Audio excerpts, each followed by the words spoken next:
आपने सब बात बड़ी गंभीरता से बताई है, छोटी छोटी बातें का आपने जिक्र करा, लेकिन मैं अपना अलग सोचता हूँ कि जो जिस समाज को इन्होंने शूद्र का नाम दिया और शूद्र की संख्या 85% है, तो ये 85% पे शासन करने की नीयत से काम करते हैं, चाहे इन्हें कुछ भी करना पड़े। ये उसको अपने को अपर रखना चाहते हैं, लेकिन 85% जो शूद्र हैं, हमारे मुस्लिम भाई हैं, माइनॉरिटी क्रिश्चियन है, बौद्ध है, जैन है, ये नहीं समझ पा रहे कि हम इनके जाल में फंसे हुए हैं। ये अपने को ऊपर रखकर हमेशा है, जब से देश आजाद हुआ जब से अब तक इन्हीं लोगों का शासन चला है और ये हम पर शासन करते आ रहे हैं। और अब तो सरासर ये नीचे गिराने की बात कर रहे हैं, जो वो शूद्र है उसे वही नीचे लाने की बात कर रहे हैं। शिक्षा इतनी महंगी कर दी है, करोड़ों करोड़ों रुपए में इंजीनियर डॉक्टर बनते हैं आज, किसके पास है इतना पैसा है? हॉस्पिटल इतने महंगे कर दिए हैं, प्राइवेट हॉस्पिटल को इतनी मान्यता देती है। अब जो भी वो होता है मरीज, वो प्राइवेट हॉस्पिटल में जाता है, सरकारी हॉस्पिटल में इतनी सुविधा नहीं मिल पाती। तो ये चाहते हैं कि इन्हें कंगाल कर दिया जाए, मानसिक स्थिति इनके खराब कर दी जाए, तभी हम इस पर शासन करते रहेंगे। तो हमें शूद्र भाइयों को, माइनॉरिटी को समझना होगा, एक साथ खड़ा होना होगा और बैलेट पेपर पे चुनाव कराना होगा। मशीन जहां भी आए उसे तोड़ के फेंक दो। जब जनता ये करेगी, ये जितने भी चपरासी से लेकर राष्ट्रपति तक, ये जनता के कानून के अनुसार सेवक हैं। ये सेवक सेवा करने और उसकी तनख्वाह लेते हैं हमारे टैक्स से। तो हमें आगे बढ़ के अब इन्हें जजेज में भी सुधार लाना होगा और मंत्रियों में भी और एमपी एमएलओ में भी सुधार लाना पड़ेगा, तब जाके आगे हमारा भविष्य सुरक्षित होगा। नहीं तो हम फिर उसी खड्डे में गिर जाएंगे। पहले अंग्रेज थे, अब ये काले अंग्रेज बन के हम पर शासन कर रहे हैं, उसी दृष्टि से कर रहे हैं। कहीं किसी के बारे में कुछ भी कहते थे, कहीं कुछ भी खोदना शुरू कर देते हैं, अपने को ऊपर रखना चाहते हैं, हमें बहका देते हैं। कभी माता के नाम पे गाय कूड़ों में अपना भोजन तलाश रही है, उन्हें शर्म नहीं आ रही। कांग्रेस के टाइम में 7% मांस भी विदेश में जाता था गाय का, अब इनके टाइम में 40% मांस जाता है? और हम बेवकूफ बनते हैं। और ये 40% मांस गाय का विदेश भेजते हैं, हम फिर भी इनके साथ लगे होते हैं, गाय माता, और हम अपने भाई को मार देते हैं उस बात पे।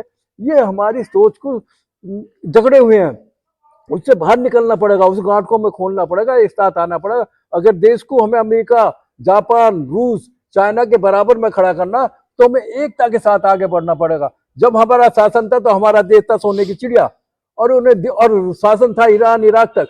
इन्होंने जब से ये आए धीरे धीरे तोड़ते आ रहे हैं, और अब भी ये देश को तोड़ना चाहते हैं। तो इससे बचाओ यही है कि हम एक साथ खड़े हो जाएं, जितने शूद्र भाई, माइनॉरिटी भाई, और फिर अपने हाथ में सत्ता लाए और फिर अपने हाथ से काम करें, तो हमारा देश फिर से सोने की चिड़िया कहने लायक हो जाएगा। और अमेरिका, ईरान और जितने भी हैं, इनके सम्मुख जाकर खड़ा हो जाएगा, मजबूती से खड़ा होगा, और देश में हमारा भविष्य उज्जवल होगा। मान्यवर, आपने बिल्कुल बहुत ही दुरुस्त बात कही, लेकिन मेरे मानने एक सूक्ष्म शब्दों में ये है, यदि ये गाय को माँ कह रही हैं तो इनसे पूछा जाए कि तुम्हारा इसका बाप कौन है। भाई, जब तुम एक जानवर को माँ कह रहे हो तो तुम्हारा इसका बाप भी तो होगा। तो तुम यानी जानवरों की औलाद हो, तुम इंसानी की औलाद कब बनोगे? भाई वो तो कादिर साहब, वो तो गांव में आप जाके देख ले, छोटे से गांव में जाके देख ले, जहाँ मान्यवर देखिए, जो ये सत्ता में बैठे हुए। एक बात तो सुनो, जो एक बार गांव में जाके आप देख लो, अगर गाय जा रही है और वो एक सांड जा रहा है, तो वहां गाय और सांड नहीं कहेंगे, वहां कहेंगे मोदी योगी, और दे डंडा कहेंगे, मोदी योगी खेत में पड़ रहे, मारो डंडा। तो ये तो अपनी पिटाई खुद करवा रहे हैं, गाय की नहीं, सांड की नहीं। भाई सांड को इन्हें पिता कहना चाहिए, उसकी भी सुरक्षा करो। देखिए मान्यवर, मैं यही बात कह रहा हूँ। देखिए, न्यायपालिका इतनी भ्रष्ट हो गई है आज की डेट में।